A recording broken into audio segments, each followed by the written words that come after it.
Once, in a quiet suburban neighborhood in Illinois, lived a woman named Margaret Johnson. A dedicated mother of three and a devoted wife, she appeared to be the epitome of an all-American family. Her husband, Tom, was a local teacher, and together they raised their children, 12-year-old Emily, 9-year-old Jake, and the youngest, 6-year-old Lily. From the outside, their life seemed perfect. They had family game nights, neighborhood BBQs, and holiday traditions that everyone admired. But beneath the surface, Margaret was fighting a battle that few could see. For years, she had been struggling with severe depression and anxiety.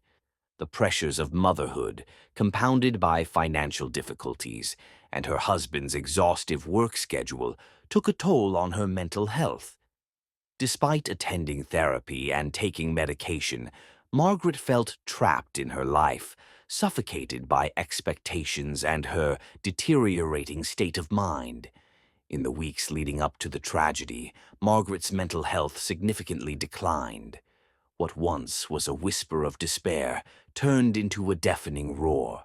She felt isolated, believing no one could understand her pain. Friends, family, and even her therapist noticed the changes but attributed them to stress and fatigue. No one realized the depth of her despair. On a stormy night in March 2021, an event occurred that would forever change the Johnson family. Margaret had been feeling particularly down that week, and after a heated argument with Tom about their finances, she felt her world crashing down. She spent the evening alone in her room, spiraling into a pit of hopelessness. Thoughts of inadequacy and failure filled her mind. Later that night, after the children were asleep, Margaret made a life-altering decision. In her distraught state, she believed that her family would be better off without her. She felt they could escape the burden of her struggles and that she was somehow protecting them by ending their lives together. In her mind, it was a merciful act, a misguided attempt to free her loved ones from suffering. In a moment of madness, she retrieved a kitchen knife. The events that followed were a blur of horror and despair. She would later describe it as if she was watching herself from outside her body, an out-of-body experience. In a matter of minutes, the joy and laughter that had filled their home were replaced with silence. When the storm subsided and dawn broke, Margaret awoke in a fog of disbelief. The reality of what she had done settled like a heavy blanket on her shoulders.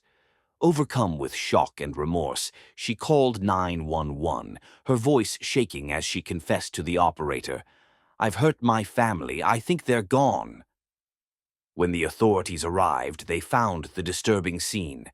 The news of the tragedy quickly spread throughout the community, leaving everyone in shock. Neighbors who had once seen Margaret as a shining example of motherhood struggled to comprehend how this could happen. Vigils were held, and the entire town mourned the loss of the Johnson family. 3 innocent lives taken too soon, and a woman who had lost her way. Margaret was arrested and charged with 3 counts of first-degree murder. The trial that followed was one of the most talked-about cases in the region. It raised questions about mental health awareness, societal pressures, and the often misunderstood complexity of human emotion. Margaret's defense team argued she had been suffering from a severe psychological condition that impaired her judgment, a plea of insanity. Witnesses painted a picture of Margaret before the tragedy, a woman who was once vibrant, full of life, and deeply caring. Her friends described her laughter and warmth, which made her sudden descent into darkness even more heartbreaking. They spoke of the stress she faced, the burden of raising 3 children in an increasingly challenging world, made worse by financial struggles and societal expectations of perfection. The prosecution, on the other hand, painted a different narrative, one of choice. They argued that Margaret had a responsibility to seek help and that her actions were deliberate. They emphasized that while she may have been suffering, that did not absolve her of the consequences of her actions. As the trial unfolded, the courtroom was filled with a mixture of anger, despair, and sympathy. Many people felt deeply conflicted. How could someone who once radiated love and kindness turn into a perpetrator of such horror? The case opened the door for discussions about the importance of mental health resources and the need for better support systems for those in crisis. In the end, the jury found Margaret guilty, but the sentence was not what many expected. The jury's recommendation centered on treatment rather than a long prison term, citing her mental health issues. Margaret was sentenced to a psychiatric facility where she could receive the help she desperately needed while serving time for her family's tragic loss. The Johnson family's tragedy served as a wake-up call for many. The community honored the memory of Emily, Jake, and Lily through scholarships and mental health awareness campaigns. They sought to ensure that no one else would feel so isolated and alone in their struggles. As for Margaret, her story became a powerful narrative on the complexities of mental illness, a reminder that behind even the most seemingly perfect lives, there can be untold struggles.